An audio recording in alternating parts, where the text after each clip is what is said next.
أما بعد فأعوذ بالله من الشيطان الرجيم بسم الله الرحمن الرحيم وذروا ظاهر الإثم وباطنه صدق الله العظيم وقال رسول الله صلى الله تعالى عليه وسلم التائب من الذنب كمن لا ذنب له وقال عليه الصلاة والسلام البركة مع أكابركم وقال رسول الله صلى الله عليه وسلم إن الصدقة لا تطفئ غضب الرب وتدفع ميتة السوء أو كما قال عليه الصلاة والسلام اللهم صل على سيدنا ومولانا محمد وعلى آل سيدنا ومولانا محمد وبارك وسلم আল্লাহ পাক জাল্লা জালালুহু আমাদের সকলকে মাফ করে দেন। আল্লাহ পাক আমাদের সমস্ত রোজা তারাবি সমস্ত নেক আমলকে কবুল করে নেন। আল্লাহ পাক আমাদেরকে নূরানি জিন্দেগি নসিব করেন, সুন্নতওয়ালা জিন্দেগি নসিব করেন, তাকওয়ালা জিন্দেগি নসিব করেন। লা ইলাহা ইল্লাল্লাহ। দেখতে দেখতে আমরা রমজান মাসের শেষ জুমায় উপনীত হয়েছি। হাজার চেষ্টা করলেও আমরা রমজান মাসে আর একটা জুমা ফিরে পাব না। এবং জুমার রাত্রের যে ইবাদতের ফজিলত, এরকম ফজিলতওয়ালা রাত্র এই বছর আর পাওয়া যাবে না। সময় এমন একটা বিষয়, এমন একটা জিনিস, সে রাজা বাদশাকেও পরোয়া করে না। সময় তার নিজ গতিতে পার হয়ে যায়। বাকি কোনো কোনো নবী রাসূলের ক্ষেত্রে এমন হয়েছিল, সূর্যকে আল্লাহ পাক স্থির রেখেছেন। বনি ইসরায়েলের এক নবীর ক্ষেত্রে সূর্যকে স্থির রেখেছেন, এবং হযরত আলী রাদিয়াল্লাহু তাআলা আনহুর ক্ষেত্রেও এক বিশেষ মুহূর্তে সূর্য ডুবে গিয়েছিল, পরে এটা আবার উদিত হয়েছে। আসরের নামাজ বাকি ছিল, যুদ্ধ চলতেছিল। তো সময় এমন যে সে কাউকে পরোয়া করে না। আর সময় এত গুরুত্বপূর্ণ যে আল্লাহ পাক কোরআনে কারিমে একটা সূরা শুরু করেছেন সময়ের কসম খেয়ে। তিনি সময়ের কসম খেয়েছেন। তো রব্বুল আলামিন যিনি সময় সৃষ্টি করেছেন, সময় আগে ছিল না। এক সময় সময় কিছু ছিল না, বর্তমান ছিল না, অতীত ছিল না, ভবিষ্যৎ ছিল না, মাস ছিল না, সপ্তাহ ছিল না, দিন ছিল না, সূর্য ছিল না, চন্দ্র ছিল না, আধার ছিল না, অন্ধকার ছিল না, আলো ছিল না। সব কিছু আল্লাহ সৃষ্টি করেছেন, তিনি শুরু। তো যিনি সময়ের কসম খেতে পারেন, রব্বুল আলামিন যিনি সময়ের কসম খান, তো সেই সময় কত মূল্যবান। ওয়াল আসর। এবং সময়ের কসম খেয়ে কি কথাটা বললেন? ওয়া কসমের অর্থে আসে আল্লাহি, বিল্লাহি, তাল্লাহি, এগুলা দিয়ে আরবরা কসম খায়। আল্লাহ, আল্লাহ, বিল্লাহ, তাল্লাহ। সময়ের কসম খেয়ে আল্লাহ পাক বললেন ইন্নাল ইনসানা লাফি খুসর, নিশ্চয়ই সমস্ত মানুষ ক্ষতির সম্মুখীন, ক্ষতির মধ্যে নিমজ্জিত, ভুলের মধ্যে আছে। ইল্লাল্লাযীনা আমানু ওয়া আমিলুস সালিহাত, এই লোকগুলো ব্যতীত।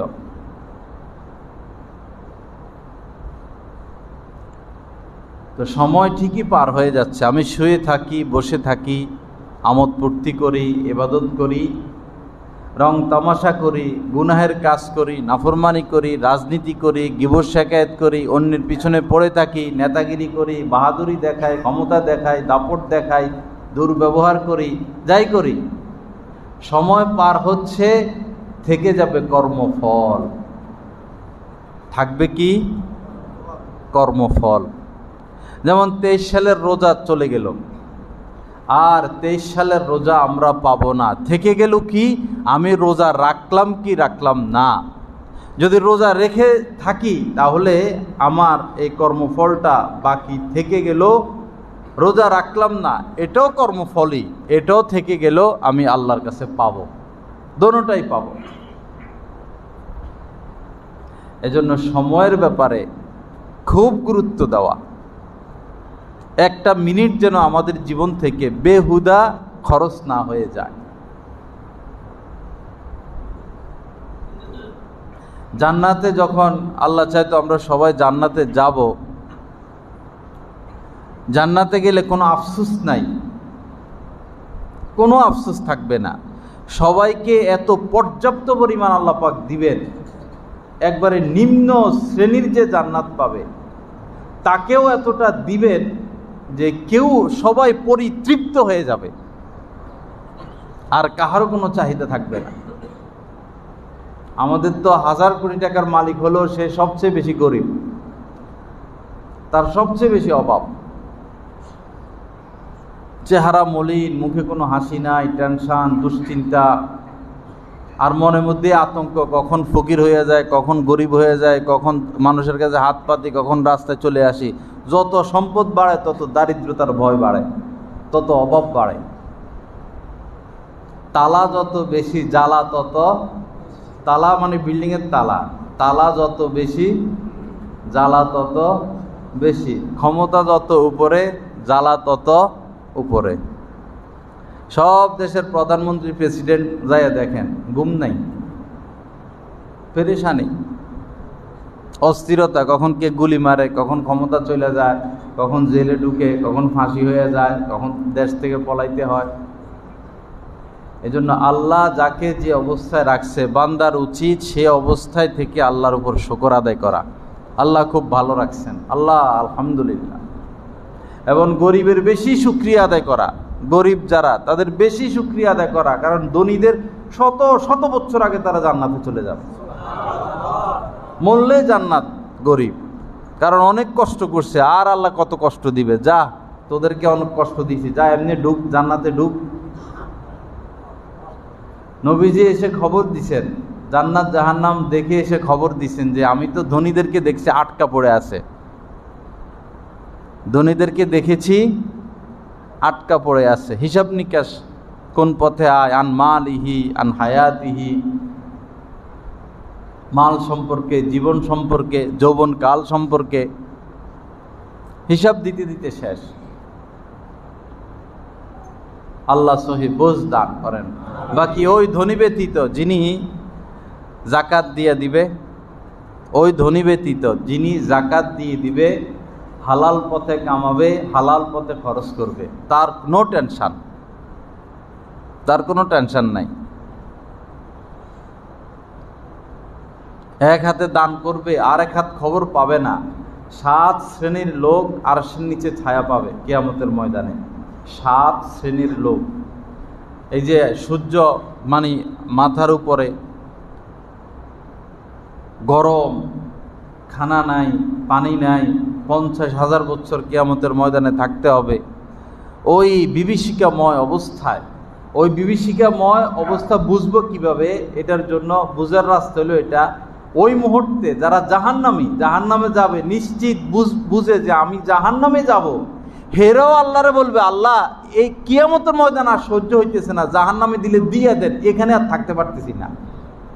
কিয়ামতের ময়দান এমন। আর এই জায়গায় আর থাকতে পারতেছি না, যেখানে দেওয়ার দিয়া দেন, চলে যাই। ওই কিয়ামতের ময়দানে 7 শ্রেণীর লোক আরশের নিচে ছায়া পাবে। তাদের মধ্যে ওই ব্যক্তিরা যারা ডান হাতে দান করছে, বাম হাত টের পায় নাই। ডান হাতে দান করছে, বাম হাত টের পায় নেই। মানে অতি গোপনে দানশীল যারা, অতি গোপনে। আল্লাহ সহি বুঝ দান করেন, আল্লাহর পথে আমাদেরকে অগ্রসর হওয়ার তৌফিক দান করেন। এজন্য বাবা, সময়ের কদর করা। কি বন্ধু বান্ধবের সাথে কি এক জামানা এখন আসলো, আড্ডা আড্ডা, বন্ধু বান্ধব ঘন্টাকে ঘন্টা বন্ধু বান্ধবের সাথে বসে আড্ডা দেয়, ঘন্টাকে ঘন্টা। কেউ তো দেখি সেই আসর থেকে শুরু করে আড্ডা, মাগরিব 9টা 10টা 11টা 12টা আড্ডাই।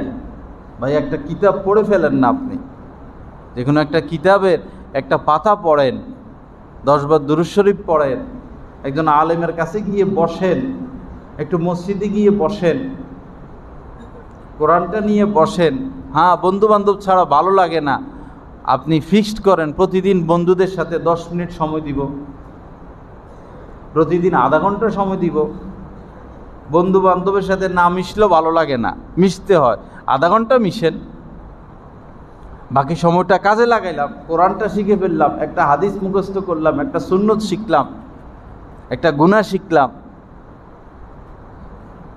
হুজুর পাক সাল্লাল্লাহু আলাইহি সাল্লাম বলেছেন যে আমি আসর থেকে মাগরিব পর্যন্ত এমন লোকদের সাথে বসে থাকি মসজিদে, আর কি সোহবত উদ্দেশ্য। নবীজি বলেন যে আসর থেকে মাগরিব, আসরের পরে মসজিদে বসতেন, আসর থেকে মাগরিব পর্যন্ত এমন লোকদের সাথে বসে থাকি যাদের সাথে বসে থাকা আমার নিকট ইউসুফ আলাইহিস সালামের বংশের 4 জন গোলাম আজাদ করার চেয়েও শ্রেষ্ঠতম আমল মনে হয়, শুধু বসে থাকা। আমরা সব বুঝলাম, একজন আলেমের সোহবত বুঝলাম না। মনে রাখবেন, দিন কোনো দিন পরিপূর্ণ হবে না। যত ইবাদত করেন আর যত ইলম শিখেন আর যত বড় বক্তা হন আর যত বড় কিতাব পড়ান, দিন পরিপূর্ণ হবে না, দিনের বুঝ আসবে না কোনো হক্কানি মুহাক্কিক আল্লাহওয়ালার সোহবত ব্যতীত। যত ভালো নাম্বারে পাশ করুক, MBBS ইন্টার্নি ব্যতীত তিনি পরিপূর্ণ ডাক্তার হবেন না। ওষুধ লেখার অনুমতি নাই। ওই ইন্টার্নির আরবি হচ্ছে সোহবত। আল্লাহ পাক বিষয়টা বুঝার তৌফিক দান করেন।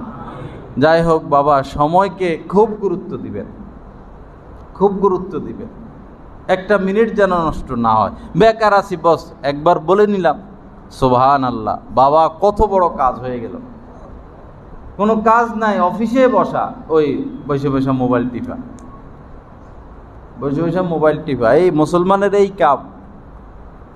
মুসলমানের সময় কোথায়? টাচ মোবাইলটা ধরার সময় কোথায়? সব নারী পুরুষ জোয়ান বুড়া পোলা পায় নাবালেক বালেক স্কুল কলেজ মাদ্রাসা সব সারাদিন mobile mobile mobile mobile mobile, সব ধ্বংস, সব বরবাদ, সব বরবাদ। মাদ্রাসাগুলো শুধু রেজাল্ট রেজাল্ট বৃত্তি সিরিয়াল এই নিয়ে পেরেশান। গজব হয়ে যাচ্ছে মাদ্রাসাগুলো, রেজাল্টের পাগল হয়ে গেছে। মাদ্রাসার রেজাল্ট হলো কার মধ্যে কতটুকু তাকওয়া আছে, এটা হলো মাদ্রাসার রেজাল্ট। কে সুন্নতের কতটা ইহতিমাম করে, এটা হলো মাদ্রাসার রেজাল্ট। কার সাথে আল্লাহর কতটুকু সম্পর্ক, এটার নাম হচ্ছে মাদ্রাসার রেজাল্ট। যেই গতিতে স্কুল কলেজ আলিয়া ধ্বংস, সেই গতিতে মাদ্রাসাগুলো এখন হাঁটতেছে। রেজাল্ট রেজাল্ট রেজাল্ট, ফলাফল ফলাফল। এই হক কথা দুনিয়ার কেউ বলার সাহস পাবে না, অল্প কয়েকজন মানুষ ব্যতীত। কারণ আমরা ইতিহাস জানি, আমরা পড়াশোনা করছি, এখনো পড়াশোনা করি, বড়দের সোহবতে যাই, মুখস্থ কথা বলি না, আর কোনো বাপের বেটাকে ফরোয়া করে কথা বলি না। সব বরবাদ, সব পোলাপান মোবাইল টিপতেছে। কি হবে বৃত্তি দিয়া? সারা দিন টাচ মোবাইল চালা, ফেসবুক চালা।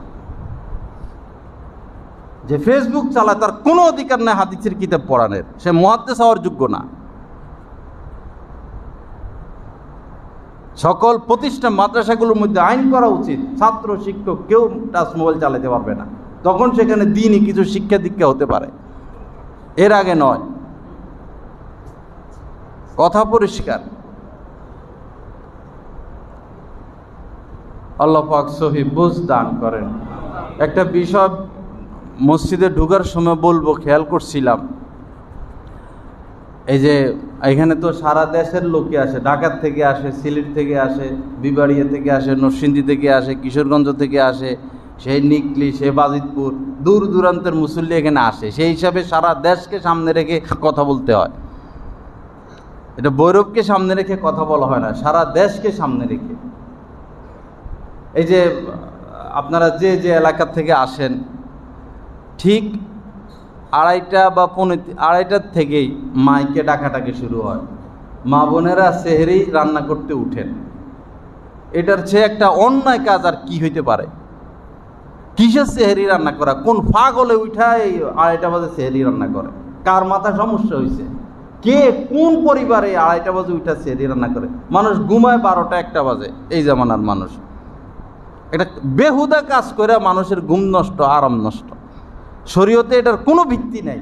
এইভাবে রাত গভীরে মানুষকে ডাকাডাকি করা, সেহরি রান্না করতে উঠেন, সেহরি রান্না করতে উঠতেন। আল্লাহর রস্তে সমাজ থেকে এগুলো বন্ধ করে দিবেন। কোনো প্রয়োজন নাই, কোনো জরুরত নাই এগুলা। হিন্দু আছে, নাবালক বাচ্চা আছে, অসুস্থ লোক আছে, সবাইকে রোজা রাখে। যার মাথা ব্যথা সে ঠিকই ওষুধ খাবে, যার বাথরুমের চাপ ধরে সে ঠিকই নিজের জরুরতে যায় বাথরুম খুঁজে নেয়। এমনি আল্লাহ পাক সহি বুঝ দান করেন। এতটুকু হইতে পারে, বস সেহরির সময় হইল বলে দেওয়া, উঠেন, বস একবারই যথেষ্ট। আবার সময় শেষ, বস একবারে যথেষ্ট। সবার হাতে মোবাইল আছে। এরপরে এখন আরেকটা ফেতনা বৈরবে শুরু হয়েছে, জুমার দিন মাইকে ওয়াজ বয়ান লাগাই দেয়।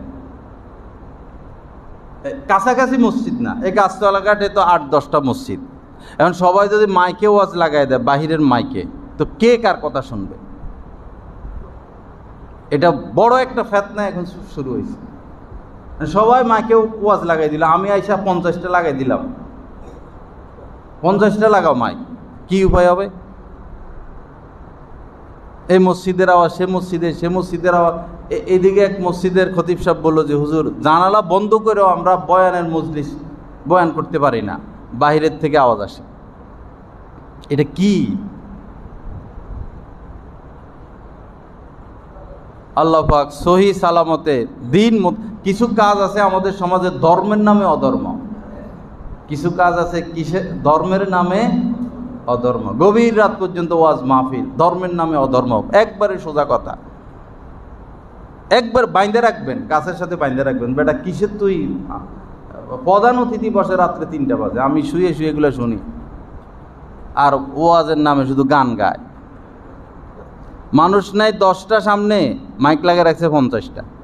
রাত্রে 3টা-4টা বাজে কিসের শ্রোতা, কিসের ওয়াজ মাহফিল? সর্বোচ্চ 10টা পর্যন্ত ওয়াজ মাহফিল করা, না হলে 11টা, না হলে 12টা। এরপরে কোনোভাবে এটাকে জায়েজ বলা যাবে না।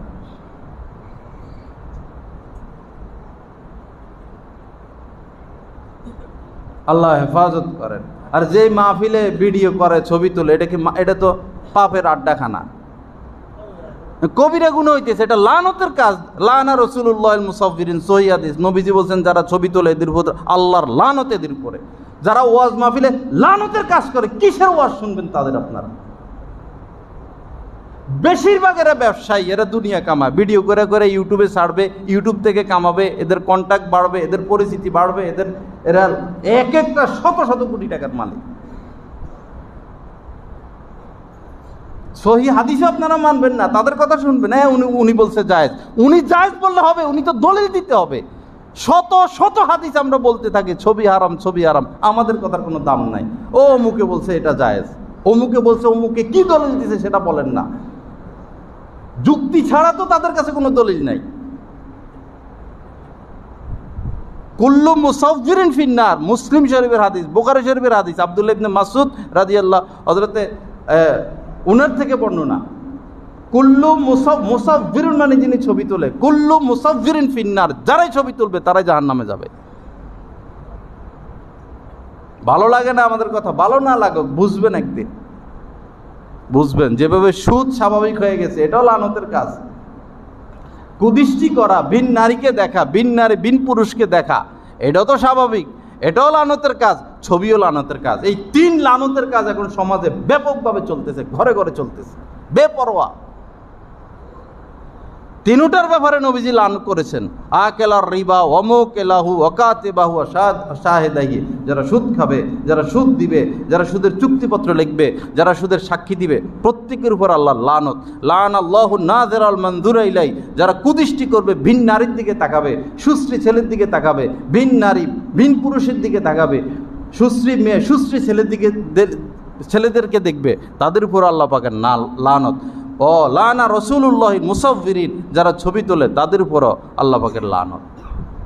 এই 3টা লানতের কাজ অবিরাম লাগামহীন মুসলমান করতেছে। এখন শুধু গজবের অপেক্ষা, শুধু গজবের অপেক্ষা। আল্লাহর গজব বাধা দেওয়ার মতো কোনো প্রতিরক্ষা ব্যবস্থা নাই। অচিরেই পাথরের বৃষ্টি হবে, তছনছ হয়ে যাবে, ভূমিকম্প বেড়ে যাবে, জুলুম বেড়ে যাবে, অবিচার বেড়ে যাবে, অশান্তি উঠে যাবে, শান্তি উঠে যাবে। শান্তি, কোটি টাকার মালিক হবেন, শান্তি থাকবে না। শেষ জামানা কবরকে জড়ায় ধরে মানুষ কাঁদবে। কবর আছে না, এই কবরকে জড়ায় ধরবে। হাদিসে আসছে ওই পর্যন্ত কিয়ামত হবে না। মানুষ যায় কবরকে জড়াইয়া ধরে বলবে, হায়রে আমি জীবিত না থেকে যদি তোমার অন্তর্ভুক্ত হইতাম, আমি জীবিত না থেকে যদি তোমার অন্তর্ভুক্ত হইতাম, মানে আগে মরে যাইতাম। এটা অভাবের কারণে না, অশান্তির কারণে। ছেলের কারণে অশান্তি, মেয়ের কারণে অশান্তি, স্ত্রীর কারণে অশান্তি, সমাজের কারণে অশান্তি। বিভিন্ন অফিস আদালতে যে সুদ খায় না, যে অন্যায় করে না, সেই দেশে আর চাকরি করতে পারবে না, তার চাকরি নট। ভালো ডাক্তার, ভালো ইঞ্জিনিয়ার, ভালো অফিসার, এই দেশে তার কোনো বাদ নাই। সুদ খাবে না, তার চাকরি শেষ। খবর নিয়ে দেখেন না, সব ভালো ভালো লোক বিদেশ চলে যেতেছে, ভালো রেজাল্ট বিদেশ চলে যেতেছে, ভালো ডাক্তার বিদেশ চলে যাচ্ছে, ভালো ইঞ্জিনিয়ার বিদেশ চলে যাচ্ছে, ভালো হাফেজ, ভালো আলেম বিদেশ চলে যাচ্ছে, সব এই দেশ ছেড়ে চলে যাচ্ছে।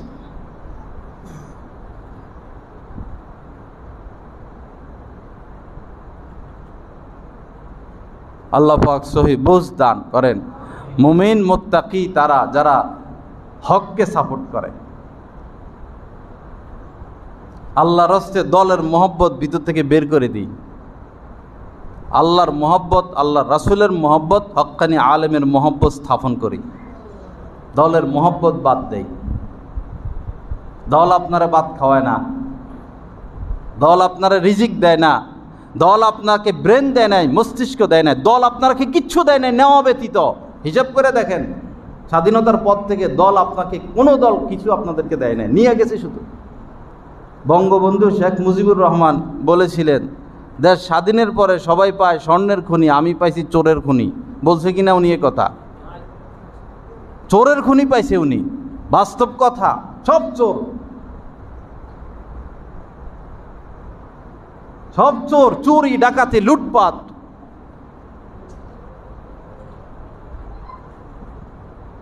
মায়া, আল্লাহর রাস্তে যদি জান্নাতে যাইতে চান, মায়া বাহির করুন, মায়া বাহির করুন। আল্লাহকে ভালোবাসুন, রাসূলকে ভালোবাসুন, হক্কানি আলেমদেরকে ভালোবাসুন। আনতা মা'a মান আহবাবতা, নবীজি বলছেন, তুমি যাকে মহব্বত করবা তার সাথে তোমার হাসর হবে, তার সাথে তুমি থাকবা। মানে যদি সে জাহান্নামে যায়, জাহান্নামে যাইবা, জান্নাতে গেলে তুমি তার সাথে জান্নাতে চলে যাবা। ভালোবাসার এত দাম আল্লাহ পাকের দরবারে। আপনি অসৎ মানুষকে ভালোবাসবেন, ভালোবাসা আল্লাহ দিয়েছেন, ভালোবাসা ছাড়াই পৃথিবী চলতো না। ভালোবাসার কারণে মা তার সন্তানকে আদর করে, একটা গরু তার বাছুরকে মহব্বত করে, একটা পাখি তার ছানাকে লালন পালন করে। এই ভালোবাসার কারণেই, ভালোবাসা অতি মূল্যবান সম্পদ, সবচেয়ে দামি সম্পদে ভালোবাসা। অপাত্রে যে এই ভালোবাসাকে প্রয়োগ করবে তার উপায় থাকবে না। স্রেফ ভালোবাসাকে অপাত্রে যদি রাখে, এই সবব, এই কারণই তার জাহান্নামে যাওয়ার মাধ্যম হবে, উপায় হবে, কারণ হবে। ভালোবাসা যদি অপাত্রে রাখা হয়, ভালোবাসতে হবে আল্লাহকে, ভালোবাসতে হবে রাসূলকে, ভালোবাসতে হবে হক্কানি আলেমকে, ভালোবাসবেন মাকে, ভালোবাসবেন বাবাকে, ভালোবাসবেন স্ত্রীকে, ভালোবাসবেন সন্তানকে। ভালোবাসা কঠিন মুআমালা। আল মারউ মা মান আহাব্বা, আল মারউ মা মান আহাব্বা, যে যাকে মহব্বত করে সে তার সাথী হবে। চোরকে ভালোবাসবেন, ডাকাতকে ভালোবাসবেন, লুটপাটকারীদেরকে ভালোবাসবেন, অন্যায়কারীদেরকে ভালোবাসবেন, সুদখোরকে ভালোবাসবেন, ঘুষখোরকে ভালোবাসবেন, চোরকে ভালোবাসবেন, ডাকাতকে ভালোবাসবেন, ফাসিককে ভালোবাসবেন। তারা তো জাহান্নামে যাবে। ভালোবাসার কারণে আপনিও জাহান্নামে যাবেন, সমর্থনের কারণে আপনিও জাহান্নামে যাবেন, ফুল দেওয়ার কারণে, সম্মান দেওয়ার কারণে আপনিও জাহান্নামে যাবেন। ফাসিকদের প্রতি কোনো নমনীয়তা নাই, তাদেরকে ভালোবাসা যাবে না, ইজ্জত করা যাবে না। তারা অপরাধী, বলে দিবেন অপরাধী। মান রাআ মিনকুম মুনকারান ফালিয়ুগাইয়িরু বিয়াদিহি, নবীজি বলছেন তোমাদের কেউ যদি তোমরা অন্যায় করতে দেখো হাত দিয়ে বাধা দাও। বাপের বেটা যদি হও হাত দিয়ে বাধা দাও। দিনের বেলা এই যে দোকান খুলে খুলে পরোটা বিক্রি করে, সিঙ্গারা বিক্রি করে, ও ইমাম খতিব আর মুয়াজ্জিনের উপরে তোমরা বাহাদুরি দেখাও। দেখো না দিনের বেলা দোকান খোলা রাখে, চা বিক্রি করে, সেখানে যায় বাহাদুরি দেখাইতে পারো না? অসহায় আলেমদের উপরে বাহাদুরি দেখাইতে পারো, সেখানে বাহাদুরি দেখাইতে পারো না? অন্যায় দেখলে হাত দিয়ে বাধা দাও, যদি সেটা সম্ভব না হয় মুখ দিয়ে বলো। ফাইন লাম ইয়াস্তাতি ফাবিলিসানিহি, যদি এটা তোমার দ্বারা সম্ভব না হয়, ঈমান এত দুর্বল, তো মুখ দিয়ে বলো এটা ঠিক না, এটা বন্ধ করো, তোমার দায়িত্ব শেষ, মুখে বলে দাও। এতটুকু যদি ঈমানের পাওয়ার যদি তোমার না থাকে, ফাইন লাম ইয়াস্তাতি ফাবিকলবিহি, নবীজি শেষ ঈমানের শেষ স্তর রাখছেন যে অন্যায় হাত দিয়ে বাধা দিতে পারো না, মুখ দিয়ে পারো না, অন্তর দিয়া ঘৃণা করো। ফাবিলিসানিহি ফাবিকলবিহি, অন্তর দিয়া ঘৃণা করো। ওয়াযালিকা আযআফুল ঈমান, এটা হচ্ছে ঈমানের সর্বনিম্ন স্তর, এর নিচে কোনো স্তর নাই। স্রেফ দলের মহব্বতের কারণে আমরা অন্যায়কে অন্তর দিয়েও ঘৃণা করতে পারি না, সেটা যেই দল হোক। অন্যায়কে অন্তর দিয়ে মহব্বত করতে পারি না। লা ইলাহা ইল্লাল্লাহ। আল্লাহ পাক সহি বুঝ দান করেন। আল্লাহ পাক আমাদেরকে হকের পথে অগ্রসর হওয়ার তৌফিক দান করেন। নিরপেক্ষ চিন্তা করবেন, নিরপেক্ষ চিন্তা করবেন। সমাজের অবস্থা এই, দেখি হুজুর এসে ওয়াজ করে, আমাদের পক্ষ আছে না, আমাদের তো বাংলাদেশ ওয়াহাবি, সুন্নি, আলিয়া, কওমি, আটরশি, মাইজভান্ডারি, তবলিগ, চরমোনাই, দলে দলে বিভক্ত না আমরা। যার পক্ষে ওয়াজ তো মনে করে হুজুর ঠিক আছে, আর যদি দেখে সবার ভিতরে ঘাই লাগে হুজুর ঠিক নাই। যিনি সার্জন তিনি দয়া মায়া কেমনে করবেন, তার তো কাটা লাগবে। আমরা ধর্মীয় সার্জন, আমাদের অপারেশন করতে হয়, খাতির লাগালে অপারেশন চলবে না, ইনজেকশন দিতে হবে।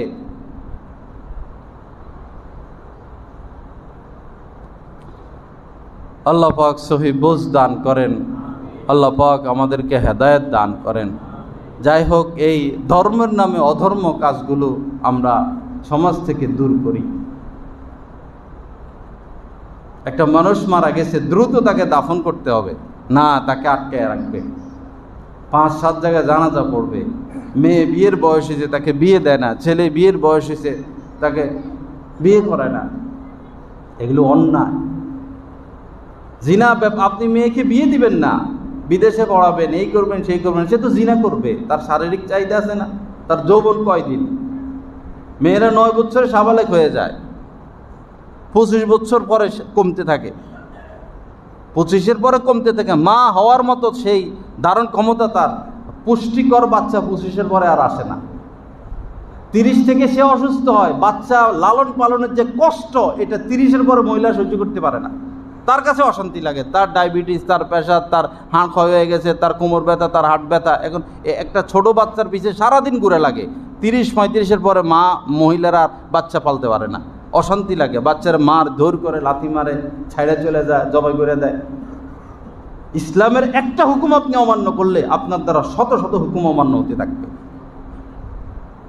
আল্লাহর রাস্তায় মেয়েদেরকে বিয়ে দিয়ে দেন, পড়াবেন, এটা পরের কথা, বিয়ের পরও পড়ানো যায়। তার যৌবন আছে, তার জীবন আছে, তার সংসার আছে।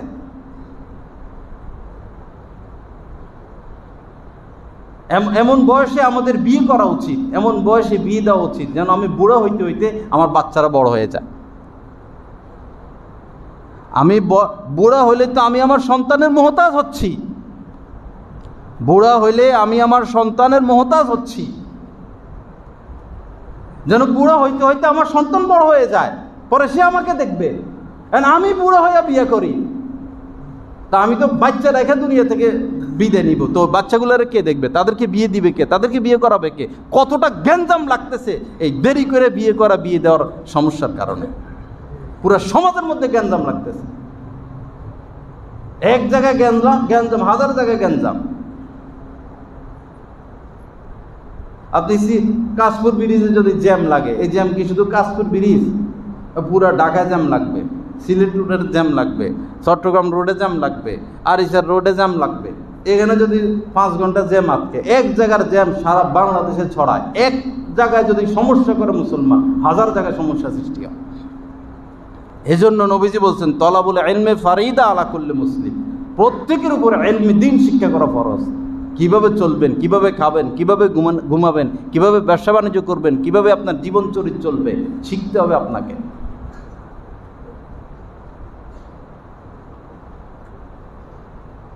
আল্লাহ পাক সহি বুঝ দান করেন, আল্লাহ পাক আমাদেরকে হেদায়েত দান করেন। লা ইলাহা ইল্লাল্লাহ। আবার অনেকে বিয়ে করে বাচ্চা নেয় না, সেই সমস্যা। বিয়ে করে বাচ্চা নেয় না,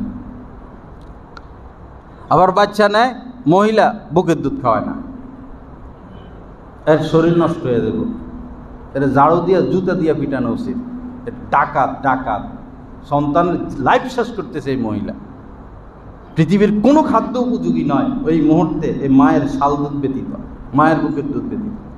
ওয়াজিব মহিলাদের উপরে বাচ্চাকে দুধ পান করানো। দুধ খাওয়াইব না, যার কারণে গজব আসছে সব ব্রেস্ট ক্যান্সার, সব ব্রেস্ট ক্যান্সার। লক্ষ লক্ষ মহিলার এখন স্তন ক্যান্সার। এই যে বাচ্চারে দুধ পান করায় না, অ্যান্টিবায়োটিক খাইয়া এটাকে বন্ধ করায়। যেটা তো আল্লাহ প্রদত্ত একটা স্রোত আসবে এখান থেকে, মন দুধ আসবে তার বুক দিয়ে। আল্লাহ পাক এটা ফায়সালা করছেন। এখন যদি এটা বন্ধ রাখে, এটা বাধাপ্রাপ্ত হইল না, তো ক্যান্সার হবে না। একটা কারণ বললাম আর কি, ক্যান্সার হওয়ার আরো কারণ আছে।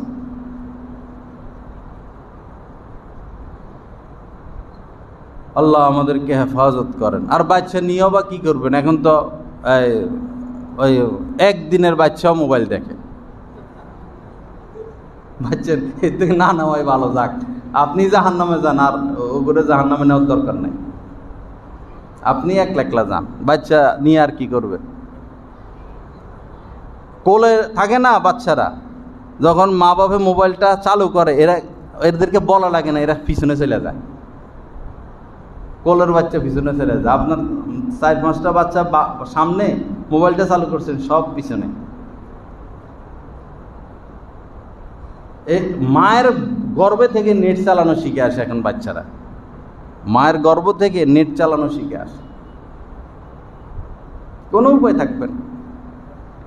পৃথিবীতে যাবৎ যত নেশা আবিষ্কার হয়েছে, এই সেই ইয়েবা আরো যা হয়েছে, এই ইয়েবাও সিলিন্ডার, ইয়েবা হার মাইনে গেছে মোবাইলের নেশার কাছে, যে ভাই আমি তোমার গোলাম, তুমি আমার রাজা। সবাই আমরা আক্রান্ত এই মোবাইল টিপার নেশার মধ্যে। বাচ্চা কাচ্চা মানুষ করতে চান, এই ডিশ লাইন কাটেন, ওয়াইফাই লাইন কাটেন, ঘরে ঘরে এই কোটি মোবাইল দেন, জান্নাতের অধিকারী হন। নাহলে মনে রাখবেন, আপনার দুনিয়ায় জাহান্নাম, দুনিয়ায় জাহান্নাম। যেটা বলার দায়িত্ব বলে দিই। লা ইলাহা ইল্লাল্লাহ। আল্লাহ পাক সহি বুঝ দান করেন, আল্লাহ পাক হেদায়েত দান করেন। যাই হোক, তো শেষ জুমা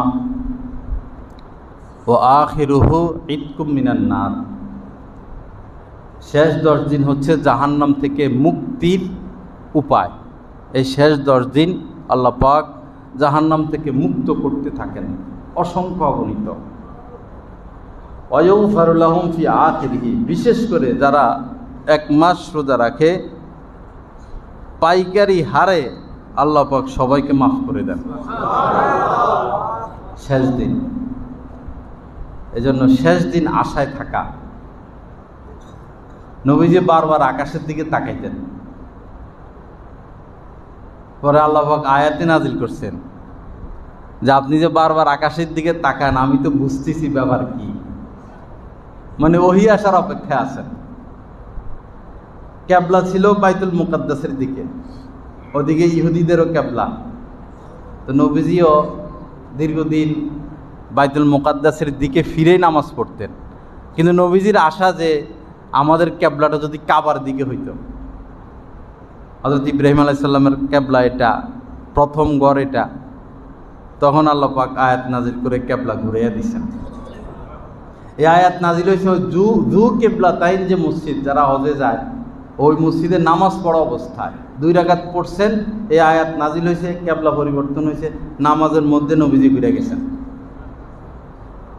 দেখেন, যার আগেও গুনাহ মাফ, যার পরেরও গুনাহ মাফ, যিনি জান্নাতে না ঢুকলে কেউ জান্নাতে ঢুকতে পারবে না।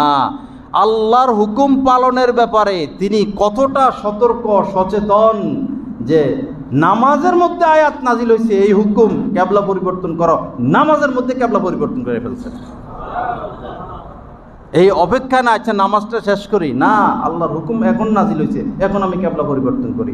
এখন আপনি শুনছেন সুদ হারাম, ঘুষ হারাম, মিথ্যা হারাম, আপনি যদি নবীর উম্মত হয়ে থাকেন এখন সুদ ঘুষ বর্জন করুন, দেখাইয়া দেন আমি নবীর উম্মত। মিথ্যা ছেড়ে দেখাইয়া দেন, অন্যায় ছেড়ে দেখাইয়া দেন, গীবত ছেড়ে দেখাইয়া দেন, কুদৃষ্টি ছেড়ে দেখাইয়া দেন আমি নবীর উম্মত, আমিও নবীর মতো হুকুম শোনার সাথে সাথে হুকুম পালন করতে পারি, করে দেখাইতে পারি। তখন আপনি মুসলমান, তখন আপনি পুরুষ, তখন আপনি বাহাদুর। যে গুনাহ ছাড়তে পারে না সে কোনো পুরুষ না। যে গুনাহ ছাড়তে পারে না, যে গুনার কাছে হার মানে, যে দুনিয়ার কাছে হার মানে, যে প্রবৃত্তির কাছে হার মানে, সে মানুষ, সে পুরুষ না। কিসের সে পুরুষ? পুরুষ তো সে যে সিংহের সাথে লড়ার সাহস রাখে।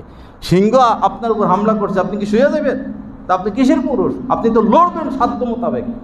কেউ যদি চেষ্টা করে সিংহের সাথে লড়বো, সম্ভব তার দ্বারা। আপনি পারবেন সিংহের সাথে লড়তে, কারণ আপনি পুরুষ, আপনি মানুষ। আপনার দ্বারাই সম্ভব গুনার সাথে লড়া, শয়তানের সাথে লড়া, নফসের বিরুদ্ধে লড়া। আপনি লড়ে দেখুন, সে শক্তি দিয়েছেন আল্লাহ আপনার ভিতরে, দেখাইয়া দেন। অন্যায়ের কাছে হার মানা এটা কোনো মানুষের কাজ না। কেন অন্যায়ের কাছে হার মানব? কেন তাগুতের কাছে মাথা নত করব? দুনিয়া যেদিকে যাচ্ছে যাক, আমি যাব আল্লাহ আল্লাহ রাসূলের দিকে। আমিও হুঙ্কার ছাড়বো সিংহের ন্যায়। পুরা বন জঙ্গল থরথর করে কাঁপে যখন সিংহ হুঙ্কার দেয়। আমরা এমন হুঙ্কার ছাড়বো, আমাদের নফস, সমস্ত প্রবৃত্তি, সমস্ত অন্যায়কারী অন্যায় থরথর থরথর করে কাঁপবে।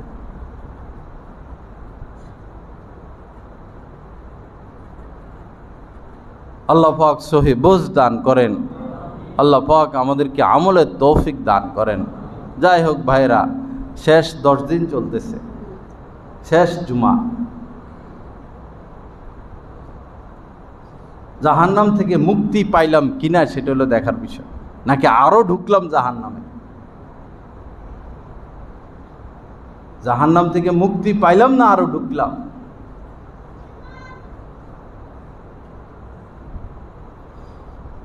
লা ইলাহা ইল্লাল্লাহ। আল্লাহ পাক সহি বুঝ দান করেন। আল্লাহ পাক আমাদেরকে হেদায়েত দান করেন, জাহান্নাম থেকে বাঁচান। জাহান্নামের একটু বিবরণ দেই। এমন হাতুড়ি আছে জাহান্নামে, নবীজি বলছেন একটা হাতুড়ি যদি দুনিয়াতে রাখা হতো, দুনিয়ার সমস্ত মানুষ জিন জাতি মিলেও এই হাতুড়িটা উঠাইতে পারবে না, এত বড় হাতুড়ি। আর জাহান্নামে কাফেরদেরকে এত বড় করা হবে, এত বড়, নবীজি বলছেন যে 1 বাহু থেকে আরেক বাহুর দূরত্ব। জাহান্নামীদের এক বাহুর থেকে আরেক বাহুর দূরত্ব এতটা হবে, একটা দ্রুতগামী সাওয়ারি, মনে করেন ঘোড়ায় চড়ে যদি কেউ রওনা হয় 3 দিন লাগবে অতিক্রম করতে। বাহুটা এত বড়, চামড়াগুলো এত মোটা হবে জাহান্নামীদের। নবীজি বলছেন 3 দিনের পথ একজন মানুষ যদি রওনা সফর করে, 3 দিনে যতটুকু যেতে পারে, একজন জাহান্নামীর চামড়া এত মোটা হবে। হযরত হাসান বসরি রহমতুল্লাহ আলাইহি বলছেন যে দৈনিক 70 বার এক একজন জাহান্নামীকে পোড়ানো হবে।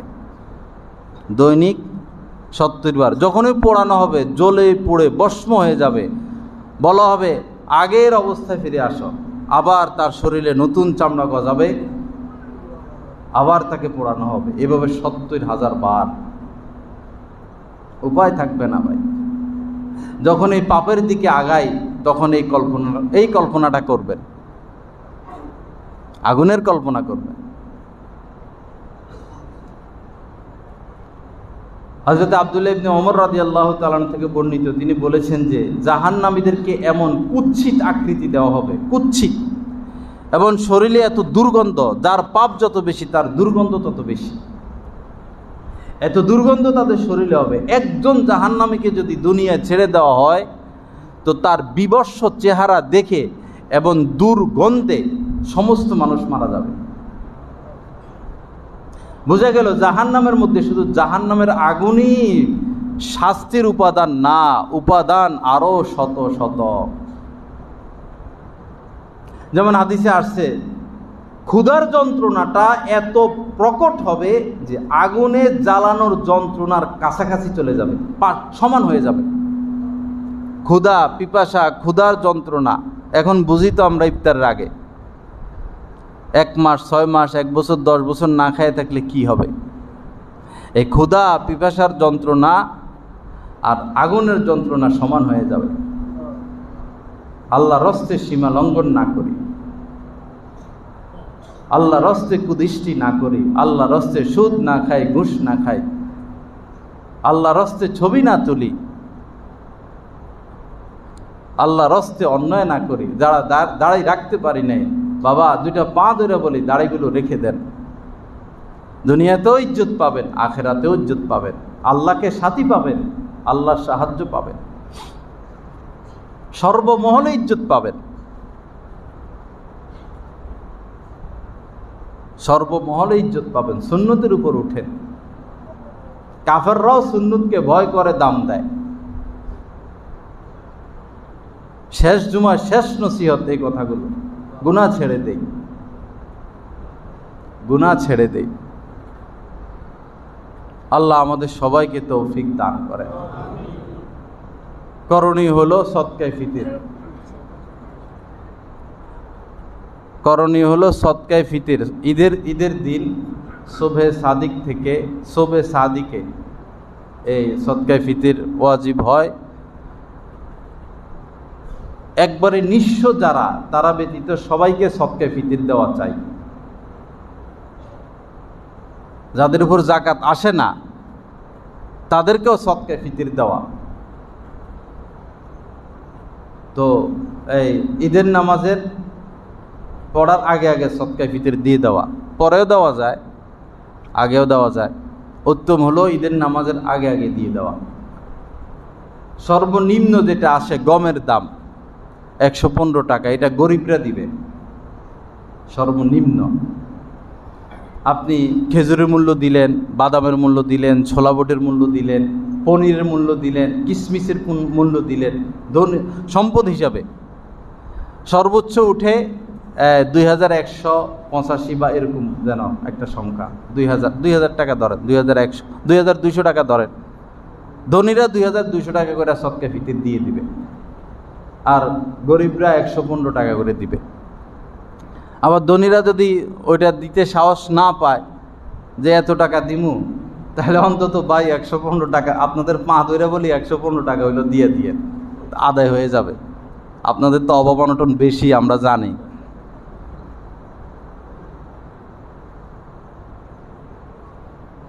লা ইলাহা ইল্লাল্লাহ।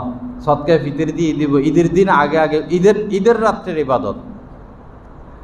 নবীজি বলছেন, যেই দিন সকল মানুষের অন্তর মরে যাবে, যেই দিন সমস্ত মানুষের অন্তর মরে যাবে, ঈদের রাত্রে যারা ইবাদত করবে, 2 ঈদের রাত্রে, ওই দিনেও তাদের অন্তর মরবে না।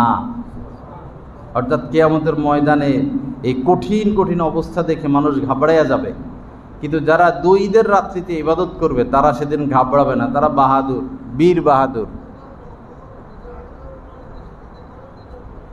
ঈদের 2 রাত্রি, ঈদের 2 রাত্রের ইবাদত।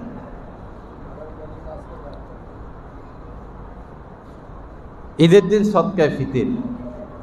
আর ঈদের দিনের সুন্নত তরিকা হলো আগে আগে ঘুম থেকে উঠা, মেসওয়াক করা, ভালো করে মেসওয়াক করা, ভালো করে গোসল করা, ভালো জামা পরিধান করা। দেখেন, নতুন জামা ইসলাম বলে নাই, ভালো জামা, পরিষ্কার জামা, নাহলে এটা জরুরি হয়ে যেত। ভালো জামা পরা, খুশবু লাগানো, আতর টাতর কিনা ভালো করে খুশবু লাগাবেন। এরপরে ঈদের ফিতরে, ঈদের নামাজে আসার আগে মিষ্টি জাতীয় কিছু খাওয়া, নবীজি খেজুর খেয়ে নিতেন। এরপরে ঈদগাহে নামাজ পড়া, এটা একটা সুন্নত। ঈদগাহে, এটা ইসলামের একটা সৌন্দর্য ছিল। পুরা জেলার, পুরা শহরের লোক এক জায়গায় উপস্থিত হবে। আহা, এই সৌন্দর্যটা এখন শেষ হয়ে যাচ্ছে। একজন যোগ্য লোক, মুত্তাকি লোক খুতবা দিবেন, বাৎসরিক খুতবা, বাৎসরিক বয়ান, বাৎসরিক নসিহত। এই নসিহত মোতাবেক তোমরা 1 বছর চলবা। এখন তো যোগ্য লোক না, দলের লোক, সবাই যার সাথে যার খাতির, সবাই টানাটানি, নিজের দলের লোক, যোগ্য দেখে না। আর যার কথা লাগে সবার ভিতরে, এরে বাদ দাও, এই কেউ মানে না।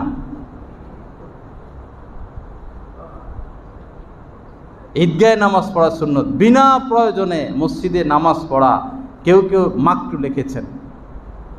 ঈদগাহে নামাজ পড়বেন, বড় জায়গা নেন সবাই মিলা, বিশাল বড় জায়গা, যেন 5 লোক মানুষ একসাথে নামাজ পড়তে পারে। ঢাকা শহরে কত উন্নতি হয়, জাতীয় ঈদগাহের কোনো উন্নতি নেই। জাতীয় ঈদগাহটা 10 তলা করে দেখ না, চতুর্পাশে ওয়াল না দিয়া ডিজিটাল সিস্টেম করে, বা মোটা মোটা গ্লাস দিয়া যেন উপর থেকে নিচ দেখা যায়, বাতাসের ব্যবস্থা করে দিল। কয় টাকা লাগে? 10 তলা হয়ে যাক না জাতীয় ঈদগাহ, বাংলাদেশের একটা নমুনা হয়ে যাক। ধর্মীয় ব্যাপারে কোনো তারাক্কি নেই। তো ঈদগাহে নামাজ পড়া, আসার সময় এক রাস্তায় আসা, যাওয়ার সময় আরেক রাস্তায় যাওয়া। আসার সময় আস্তে আস্তে তাকবীর বলা, আল্লাহু আকবার, আল্লাহু আকবার, লা ইলাহা ইল্লাল্লাহু, আল্লাহু আকবার, আল্লাহু আকবার, ওয়ালিল্লাহিল হামদ। আস্তে আস্তে তাকবীর বলা। ঈদগাহে আগে আগে আসা, যাওয়ার সময় দ্বিতীয় রাস্তায় যাওয়া। মোটামুটি 13টা সুন্নত ঈদের দিন। এবং ঈদের দিন কোনো নফল নাই, ফজরের পরে আর কোনো নফল নাই, নফল না পড়া। ঈদগাহে আর কোনো নামাজ নাই, তাহলে ঈদের নামাজের গুরুত্ব থাকবে না। এবং হিংসা বিদ্বেষ দূর করা। 3 দিনের উপরে আপনার মুসলমান ভাইয়ের সাথে কথা বন্ধ, আপনার নামে কবিরা গুনাহ লেখা হতে থাকবে। ঈদের দিন জড়ায় ধরবেন, ভাই মাফ করে দাও, ভাই আমার মুসলমান ভাই। ইন্নামাল মুমিনুনা ইখওয়া, আল্লাহ পাক বলছেন যে তোমরা মুমিনরা ভাই ভাই। হিংসা না রাখা, বিদ্বেষ না রাখা, কষ্ট না রাখা। কষ্ট কারো প্রতি থাকলে কষ্টের কথাটা বইলা কষ্ট দূর কইরা, বস যে কষ্ট কথা বলে দিছি, কষ্ট শেষ, চলো এবার আমরা মহব্বত করি, সবাইকে সবাই মাফ করে দিব। এই কারণে ঈদ। মায়ের সাথে দেখা করব, বাবার সাথে দেখা করব। ঈদের দিন আড্ডাবাজি না করা, ওই ঈদের দিনে বন্ধু বান্ধবে শেষ করছে, বন্ধু বান্ধবে শেষ করছে। মা বাবা মারা গেছে, ঈদের দিন তাদের কবরের পাশে যাওয়া, তারা তো অপেক্ষায় আছে।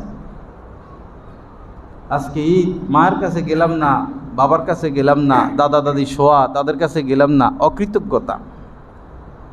আমরা ছোটকালে দেখতাম যে ঈদগাহে নামাজ পড়ে আমাদের বাপ চাচা দাদারা এই ঈদগাহে নামাজ পড়ে গোরস্থানে চলে যেতেন সবাই, কিন্তু এই সুন্দর এখন আর দেখি না। মাঝে মধ্যে মা বাবার কাছে যাওয়া, যদি তারা মৃত হয়, জীবিত থাকলে বাস মা বাবার সাথে দেখা করা, চাচা যাদের সাথে দেখা করা যায়, নানি নানা খালু ফুফু, যোগাযোগ করা, দেখা করা, একটু হাদিয়া দেওয়া। হাদিয়া লেনদেন বৈরবের মানুষের মধ্যে দেখি না। হাদিয়া দেওয়া সুন্নত, নেওয়া সুন্নত, এই আমল তো কেউর মধ্যে দেখি না। বলবেন যে এখন হুজুরে হাদিয়া দেওয়ার জন্য বলতেছে, আমারে দেওয়া লাগবো না, আমারে 10 টাকাও দেওয়া লাগবো না, আমি দিমু, আল্লাহ আমারে সমর্থন দিলে, কলিজা বড় আছে, কেউ থেকে 1 টাকার আশা করি না, কোনো বাপের বেটাকে ভয় করি না। আপনি ওস্তাদের কাছে পড়ছেন ছোটকালে, ওস্তাদকে দিবেন, বাবাকে দিবেন, মাকে দিবেন, বাচ্চাদেরকে দিবেন, নানাকে দিবেন, নানিকে দিবেন, ময়মুরব্বীকে দিবেন। হাদিয়া দেওয়া সুন্নত, নেওয়া সুন্নত। দেওয়ার মধ্যে মজা, নেওয়ার মধ্যে মজা নাই। আমাদের মুয়াজ্জিন সাহেবরে এক ঈদে আমি জিজ্ঞেস করছি, হাদিয়াটা দিয়ে কিছু আসছে? এই আমার সাথে বসা আছে, একটা শহর। তো উনি আমার বললো যে হুজুর আপনি যেটা দিচ্ছেন হেঁটে, একজন মসজিদের মুয়াজ্জিন 50 লাখ টাকা খরচ করে মসজিদ করে, 1-2 কোটি টাকা খরচ করে মসজিদ করে, ইমামের বেতন ধরে 3000 টাকা। এসির বিল দেয় শহরে 1 লাখ, 2 লাখ টাকা, 3 লাখ, 5 লাখ টাকা মাসে এসির বিল দেয় শহরে, ইমামের বেতন 8000 টাকা। মিছা কথা না সত্য কথা? হ্যাঁ, উপায় থাকবে না, উপায় থাকবে না, হিসাব দিতে হবে। কুল্লুকুম রাইন ওয়া কুল্লুকুম মাসউলুন আন রাইয়াতিহি। নবীজি বলছেন তোমরা সবাই জিম্মাদার, জিম্মাদারি আছে, জিম্মাদারির ব্যাপারে হিসাব দিতে হবে। হাদিয়া দিবেন, মাকে হাদিয়া দিবেন, দেখবেন কি দোয়া করে। বাবাকে হাদিয়া দিবেন, ছোট ভাইকে দিবেন, বোনকে দিবেন, দাদাকে দিবেন, দাদিকে দিবেন, আলেম ওলামাকে দিবেন। হাদিয়া দেওয়া সুন্নত, হাদিয়া নেওয়া সুন্নত। শুধু রমজান মাস না, 12 মাস খানা খাওয়াবেন। আফসুস সালাম, মদিনার দিকে ঢুকার সময় নবীজি বলছে আফসুস সালাম, বেশি বেশি সালাম দাও। ও আতিমত তোয়াম, মানুষকে খানা খাওয়াও। ও সল্লু বিল্লাইল ও নাসু নিয়াম, এমন সময় নামাজ পড়ো যখন মানুষ ঘুমাইয়া থাকে। যখন মদিনায় ঢুকতেছেন হিজরত করে, তখন এই কথা বলছেন। বোঝা গেল এই 3 কথার মধ্যে কোটি কোটি হিকমত আছে। ইনশাআল্লাহ আমাদের এই ঈদগাহে নামাজ হবে, সবার দাওয়াত, আসবেন। টাইমটা পরে বলে দেওয়া হবে। আল্লাহ পাক আমাদের সকলকে আমলের তৌফিক দান করেন। ওয়া আখির দাওয়ানা আলহামদুলিল্লাহি রাব্বিল আলামিন। সাল্লাল্লাহু আলা নবিয়্যিল কারীম।